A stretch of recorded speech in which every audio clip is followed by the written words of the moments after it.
So, winning with corporate startup partnerships. You might have seen the title change a couple of times. We were like trying to see, okay, like what actually makes most sense and what represents the content like in the best way possible. So what are we going to talk about? Well, we're going to talk about open innovation and a particular part of open innovation.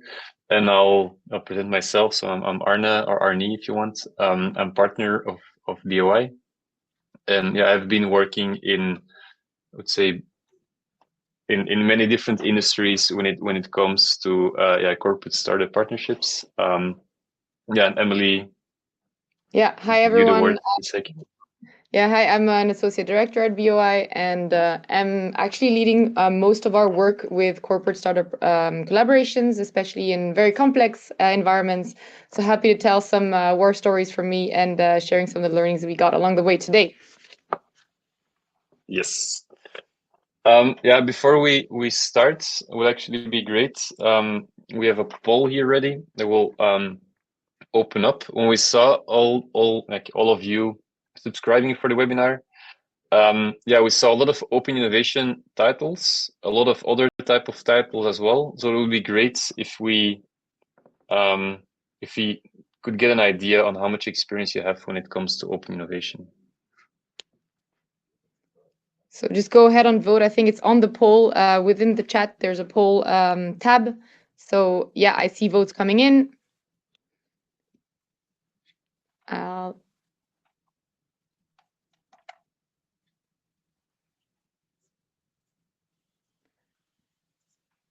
So there's some experience in organizing innovation challenges and idea contests, startup scouting, and have collaborated with startups in a joint venture or partnerships. So more across the board.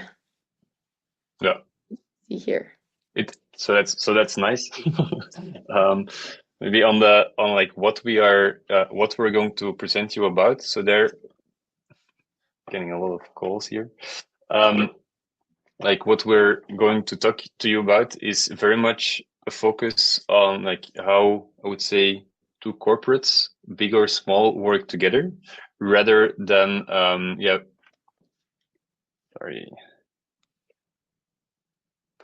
rather than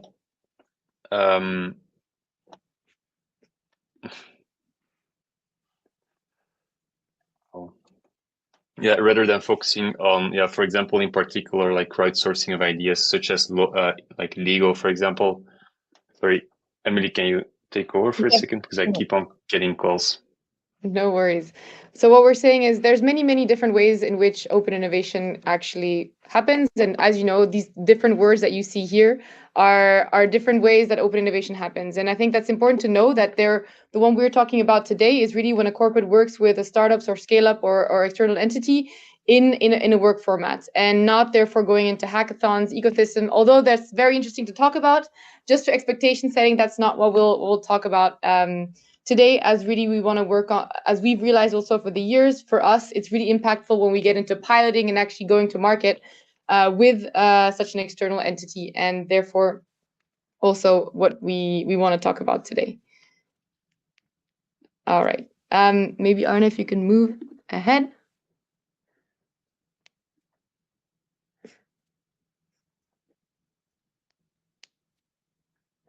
Or can you move ahead, Arne? Thanks. Yes. So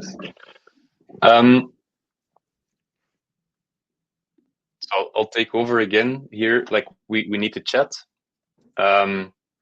So yeah, maybe for you there is a lot of different reasons why you would engage with external solution providers. Can you maybe share like one of the top reasons for you from your point of view? So there's no wrong answers here. We just would like to see like what the type of reasons are that either you work with external solution providers if you're a corporate, or if you're not a corporate, like why others work together with you. So not enough resources in-house, for example, as mentioned. maybe other perspectives, reducing costs, access to new technology, no expertise, as expertise might be outsourced outside, specialization. Yeah, certain skill sets. So I think it's going back about the resources, specific skill sets, and specialization. So definitely on point there. Time to market. Yeah, I would say there is a lot of here indeed on skills and resources. So you're definitely right there. I would say let's first zoom out, and in the end, everything is always about either increasing revenue or reducing cost, and obviously having the right technology to do something either way better would increase your revenue or like replace, I would say, a legacy technology which is costly. Same with time to market. With time to market, you would expect, I would say, being quicker in the market than other providers, than other corporates, which would probably increase your revenue. Also, development time would be shorter, so that decreases costs again. So the whole point is here, it's super important to know why you're doing it, because if you know very well why you're doing it and you have a KPI linked to it, then you also know, for example, like who you can ask for budget internally. It seems extremely basic, but it's often attention to start with. And then you have to go a bit more in depth, and probably like adding some reasons that we heard from our clients as well over the past couple of years. There is, for example, an element on like a bit more opportunistic, but as a corporate, you have certain assets that most startups don't have. And I'm not talking about, I would say, the scale-ups that have like huge VC funding, like from all over the world. I'm talking about, I would say, the spin-off coming from a university, having a good solution in markets, but don't necessarily having the skills or the network to be globally active yet. Well, as a corporate, if you become their first client, you might very well also help them to scale globally, helping you as a corporate, and in the same time also helping them to scale. So there is big win-win in that collaboration. And building on that, for example, like the open innovation programs that we had that we're running with companies like Roche and Novartis, there it even plays more of a role because of the deep local like regulatory expertise that is needed in order to be able to be active in a market. And this is true for both, I would say, externally facing like revenue generating services, as well as like what you can do in order to develop these services. And then other things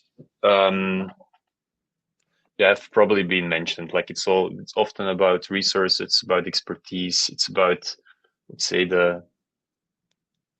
facing the reality of the best or the most niche talent that you need, not wanting to work for a corporate like yours. And in this way, you actually can. So that's these are relevant things to do so. Then also, I would say there is very small ways to collaborate with external like companies, and there is a lot between, I would say, having an agreement with a mature company and, let's say, on the other side, acquiring a startup. And for us, like the nuance between all these is super important. What we will be talking to you about probably mostly today. So I would say the smaller, like the vendor supplier agreements or like licensing and distribution agreements that you would have with an existing, I would say, technology provider or company.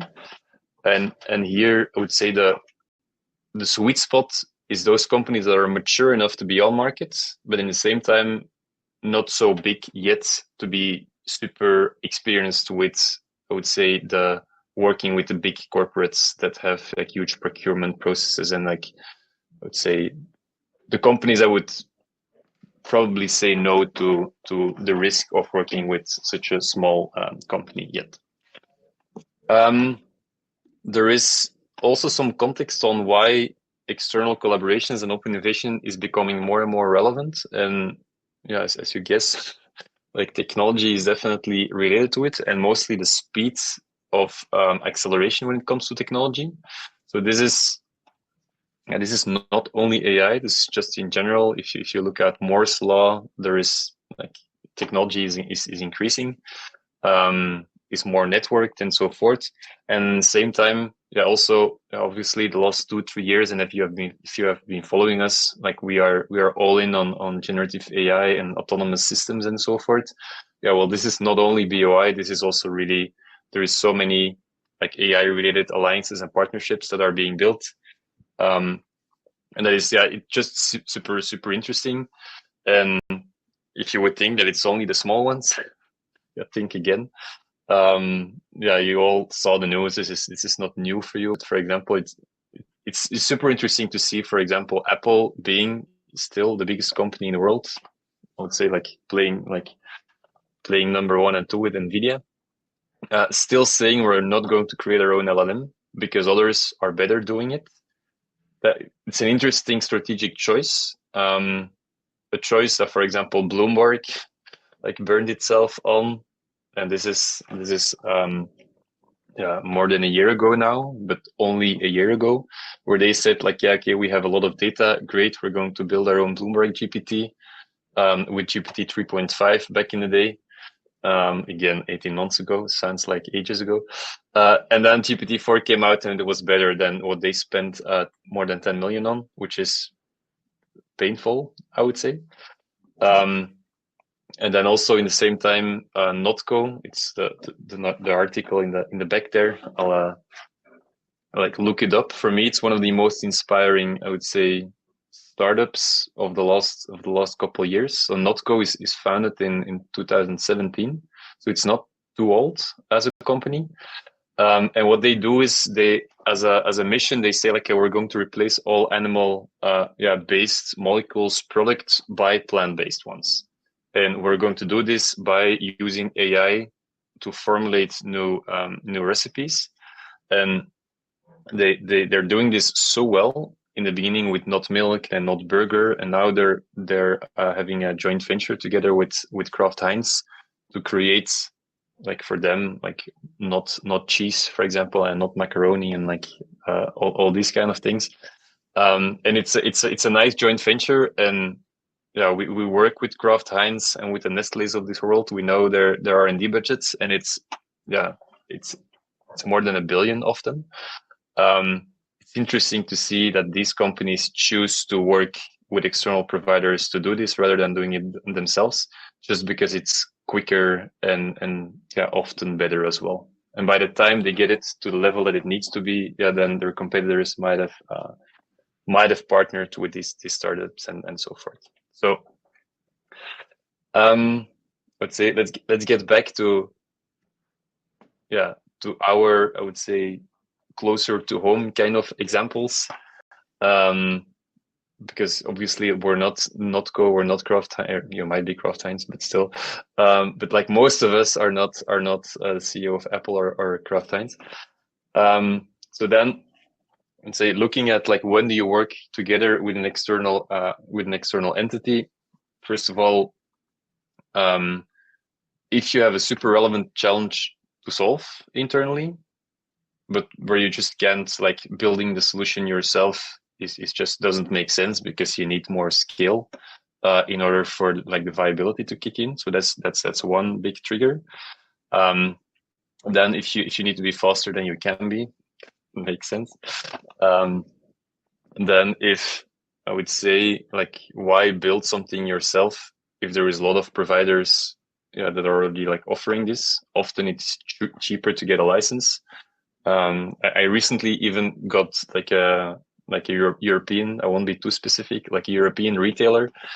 And 10 years ago, they chose to build like all their IT themselves, including their mail.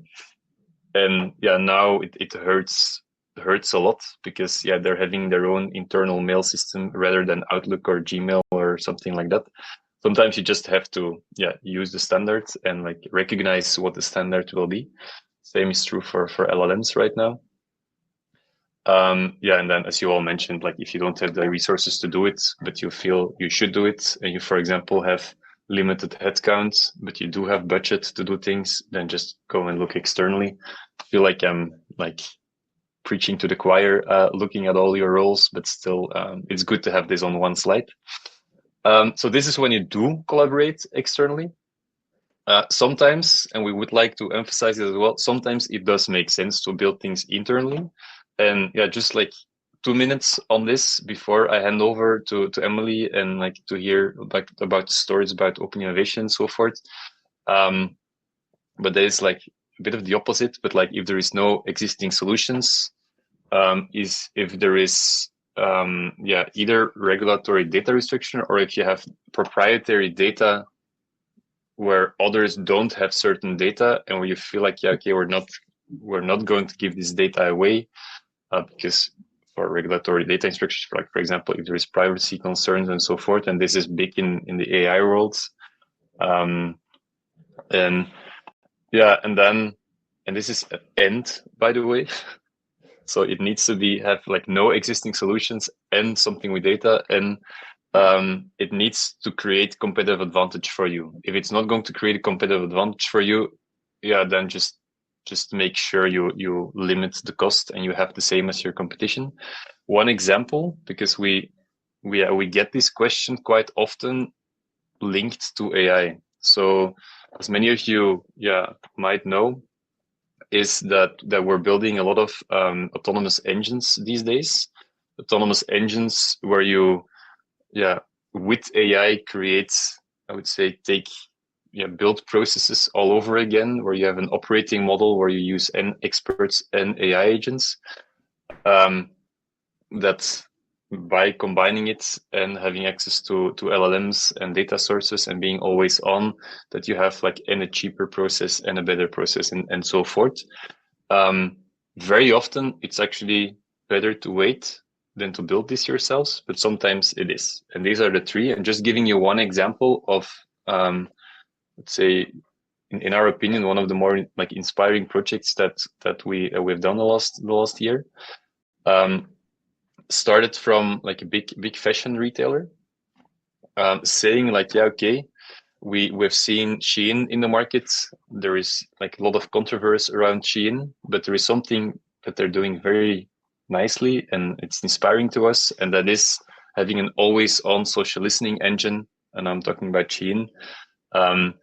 Always on social listening engine that looks at, okay, what are the designs, what are the things that people talk about, what are people wearing on their pictures and so forth. So what is trending, and then like automatically designing different apparels, then putting them on a web shop. The things that sell are actually produced and sent to consumers. The retailer that came to us was like, okay, we like this. We had a conversation with them. We managed to actually get the entire sustainability element in there as well, because apparel there is such a big there is so much waste, that what we together really wanted to do was making sure that you that you have less waste and more relevant clothing, and that you only produce what needs to be produced. And this, in this case, you might wonder, like, why is this an example of build it yourself? Well, the big why was because, first of all, it's a competitive advantage if you have this, because this was from 9 months to a week development time. And then second, they had all their retail data, all their sales data. They always kept it for themselves. So nobody had it. They didn't like sell it to Nielsen and so forth for a moment like this. And this is why this is relevant for them. And I realize that I'm talking a lot about not open innovation. So I'll just give the words to Emily, and we'll dive into open innovation again. Maybe just stop sharing your screen so I can share mine. Yes. Thank you. Very good. So I think thanks Arne for setting the scene. I think it's important to go back and understand why do we do certain things and why do we not do certain things. Oftentimes we see a lot of companies just being very excited about startups and scale ups, and we should be out there, but with no real purpose. And I think, yeah, you might get a lucky shot, but oftentimes it can lead to failure and a lot of time being wasted. And so that's also what I want to talk about now. It's some of the tensions that we've observed in companies that want to collaborate with external startups and scale ups, what works, what doesn't, and really our point of view on some of those tensions. So going from really all the way at very early, like how do you even collaborate? Like what's the length that you should be working with? So much more tactically speaking, what do you balance between scouting versus piloting preparation, all the way to measuring success. And I'll share some stories of what worked and what we've seen really drive value in such collaborations.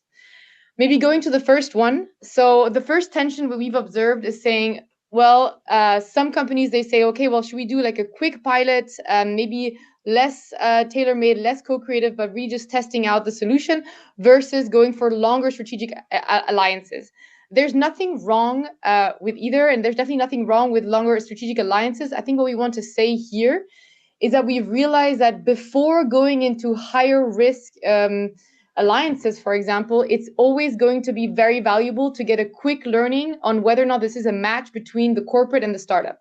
And how we did this, we developed different open innovation frameworks where within a 4 to 6 month time frame, you can go from having that challenge and all the way to piloting in market. And I think this is ultra very valuable for a lot of people because you get to results very fast and you have that sense of, well, is it going to be a match with that company? Yes or no. And that's also where we're really proud with our work that we did with Port of Rotterdam and the open innovation framework and pilots that we've launched there. As we see that we really were able to achieve a lot in a minimal amount of time. And this, considering, I don't know if you know, but the maritime industry is really one of the most, let's say, less fast industries, just because of the complexities of it, because of there's so many different actors and stakeholders participating. So we were really proud to see, okay, we can drive change, we can do it very fast, and we've developed a methodology even with a very special setup, because they are, of course, facilitating change as port authorities and not owning the challenges. So also there, very, very good to see what we were able to achieve with a relatively little amount of time. A second tension that I wanted to underline was that there is a tension of, well, what is a good challenge? And then let's spend some time on here, because we've seen a lot of things and we've seen things work and not work. And it's quite important to understand, well, we have to have a good challenge definition, because otherwise you're probably going to have failure in the sense that you won't be able to get to a pilot or even further along in the step. So I think there, just telling some stories that we've seen as well. Usually it's not a good idea to start working on such a collaboration if there's already an existing internal legacy project. Like imagine you've been working on a certain technical challenges for 5 years internally, and you're saying, maybe now it's time to look externally. Yes, that can work, but usually also it will mean that the challenge will be so sharpened on the challenges that you have identified that you'll kind of be blinded to any other possible avenues that you hadn't thought of. Second, I think it goes in hand with the first one. Of course, internal politics, let's face it, in corporates, they exist. And of course, creating an open innovation challenge or working with startups when you already have an internal project that is doing the same thing, not a good idea. It will probably be killed. So rather avoid that.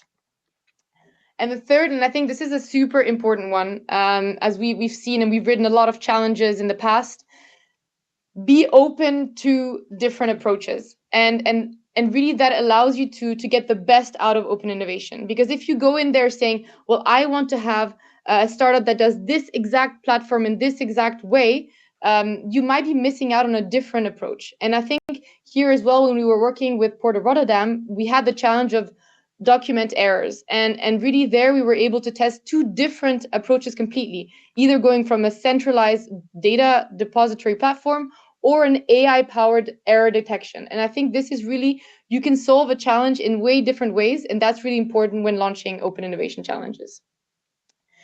And moreover, I think they go hand in hand, and that's why I show them together. We do understand that a lot of, and you said it in the chat at the very beginning, it's about lack of resources and not enough time. And yes, that's true. but I think it's careful to say it's really important that it remains a strategic priority for the company. It's not about saying, oh, we have this deprioritized project. Let's just see if there's a startup that's willing to collaborate on this, because that's never going to work, and it's not going to continue also scaling internally. And that also means maybe a good way to spot a good challenge is if it is a strategic priority, but it has a higher amount of uncertainty. Let's say it's something that has a longer time horizon, requires maybe some changes in your internal processes, and therefore you keep on deprioritizing it because it's too complex or it's too much of a heavy lift. That might be a good idea to see if there is existing solutions externally. And yeah, obviously we've talked about this before. Obviously, if it is a challenge where you have to be super fast in the market, it's a great way to do that. Good. Tension number 3. This is an important tension, and hopefully you'll also get to share some of your thoughts on the chat. We've seen a lot of companies spend a lot of time on scouting. There are even entire departments just working on scouting and being very opportunistic on finding opportunities and just being ad hoc looking at the market. And that's important, and there's definitely ways to do that, which we've seen work really holistically, like looking very well at all the different angles from looking at your own research with partners and landing open innovation challenges, etc. What we do think is almost more important is nailing that pilot preparation. And that being said, I'll share a bit of a grand number after. We see a lot of those pilots stop before they even launch anything. And the reason why, and you see those highlighted in dark blue, are for 3 precise reasons that we've come to see. And the first one, I think in the end, starting an open innovation challenge, it's about people also. It's about getting those stakeholders and the users, or in this case, pilot leads on board. Those that will actually be executing the pilot, have them onboarded. Oftentimes we see that these open innovation challenges are discussed at a higher level between leaders, but they're not onboarding the users or the pilot leads or the ones running the pilot. And that can cause an extraordinary number of mistakes or even just lack of interest, and therefore the pilot just not going well. Second is having a lot of the dependencies and identified and mitigated. Sometimes we have the feeling, oh yes, it's going to be very easy. We know what the process is going to be, but we haven't done a deep understanding of the process, which is that other one, of how exactly is the process going to change and who are we depending on. So that's very important, because sometimes you'll get started into the pilot preparation and realize we haven't onboarded 5 different people or departments or external entities that need to be onboarded. So also super important when going into pilot preparation. So all in all, I think a big watch out, and maybe you'll disagree with me, but this is definitely our point of view, is that it doesn't really drive value to just run continuous opportunistic scouting, as you're just going into forever years of looking at something without a concrete landing of that opportunity. So really work on let's say, always a strategic challenge with a clear testing and piloting phase and scope, because otherwise it's never going to land in your company, and the efforts that you're spending on scouting just on a generalistic phase will not bring its fruit. Good. I'll get us the 4th one, and also looking forward at the end to have your comments on this. What we've seen is when looking at startups and communicating potential pilots and partnerships, oftentimes corporates tend to promise the world and really make it very rosy on, yes, it's fantastic, etc. And instead, sometimes the transparent truth is less rosy, and it might be less clear. I think it's super important in our view to be very, very, very transparent. And the reason why, and you see this number here, we feel very strongly about this, a lot of the pilots we see, up to 80%, never even start.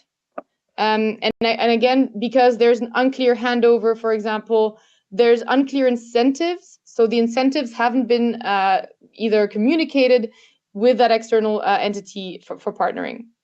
I think a big one, we never like to talk about budgets, but being very clear on how much money the startup is going to need and going to receive is extremely important. Sometimes we see that there's a vague range, and then in the midst of the preparation, we realize that actually, the startup isn't satisfied with the returns it's getting for that collaboration. Yeah, high risk of failure. And fourth, a lot of time we expect a lot from the startups, and we have to put ourselves in their shoes as well, or in the scale-ups. If you start planning pilots that are more than 6 months, it's an extremely big and intensive resource for them. And so this might be also just one way where they realize and they drop off in the collaboration very early on.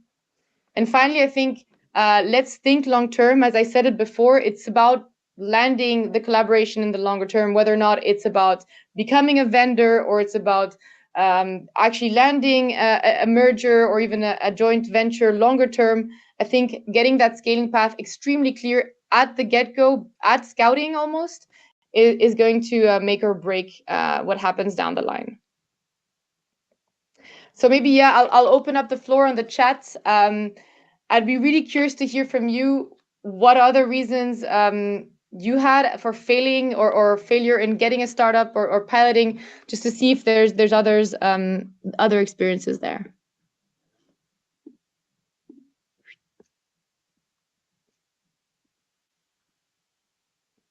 All right.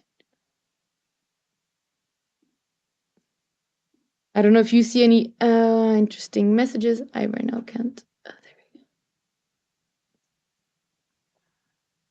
we go. Yeah, I would say it's mostly the your point on scouting vs everything that is around it, from stakeholder management to pilot preparation and so forth.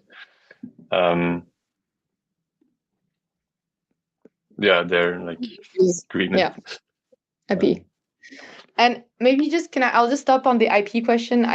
We could spend a whole webinar just talking about that. We decided not to do that because, of course, it's a whole thing. Just going back to what Arne shared at the very beginning, when we said we suggest to start with very easy collaborations that are more even just vendor tests or very early on tests with the solution as is, just to see whether or not there's a match. Because of course, as soon as you start going into co-development, there is that IP question, but sometimes it's even just about testing out as is as much as possible without getting into those IP questions. Because oftentimes it's not even worth getting into those IP discussions if there is no potential collaboration. Yeah, and I would say the bigger, and that this is also on like at it, what you're mentioning, the paperwork or like your legal procurement, infosec and risk. These are all, I would say, they're often seen as showstoppers of collaborating with like less mature companies. And when I say less mature, it's like the type of companies that don't have a department to focus on like 2-month procurement kind of process and like due diligence and everything like that. I would say it makes a lot of sense to create some kind of like maximal, or to seek maximal liability, and I would say try to keep it small, and also work within it your legal and your risk to around that concept, so that you don't say like, are we allowed to work with them? Because then they say no, because they like kind of maximize the risk, and then they say no. But that you say, okay, like how can we minimize the risk if we work with them?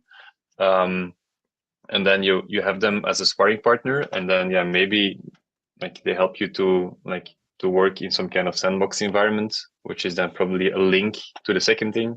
A sandbox environment is always nice to have, where there is very, very clear boundaries from IT or risk or legal, where you actually have more freedom to operate.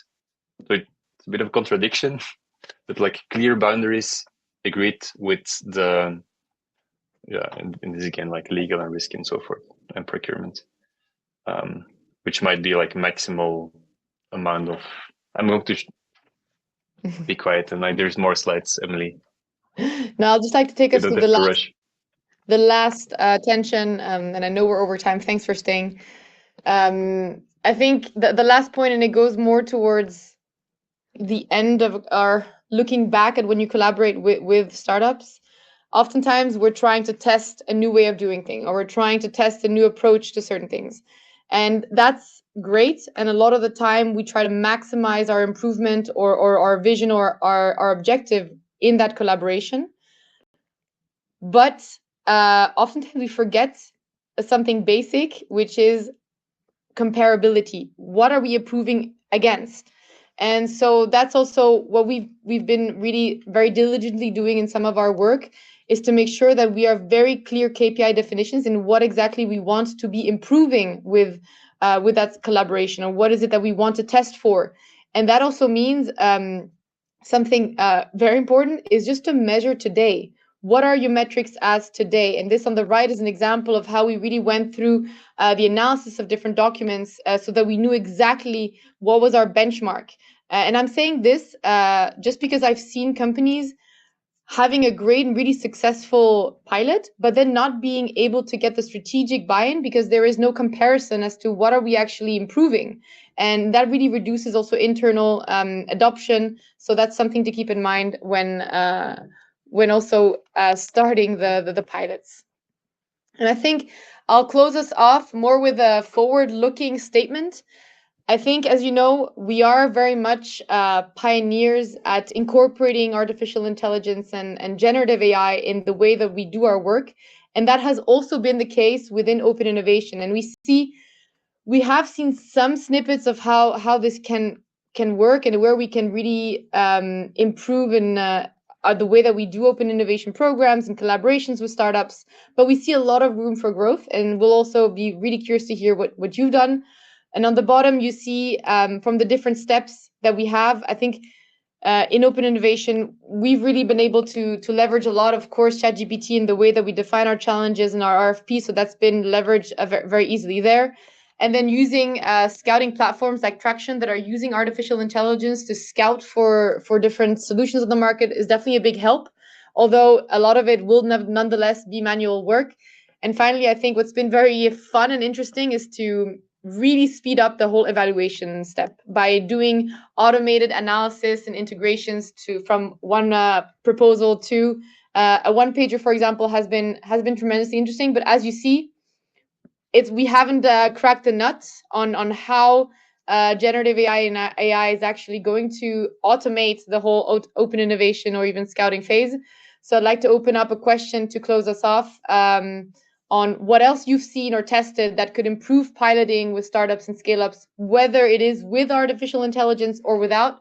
We're very curious to see what has been tested in your experiences.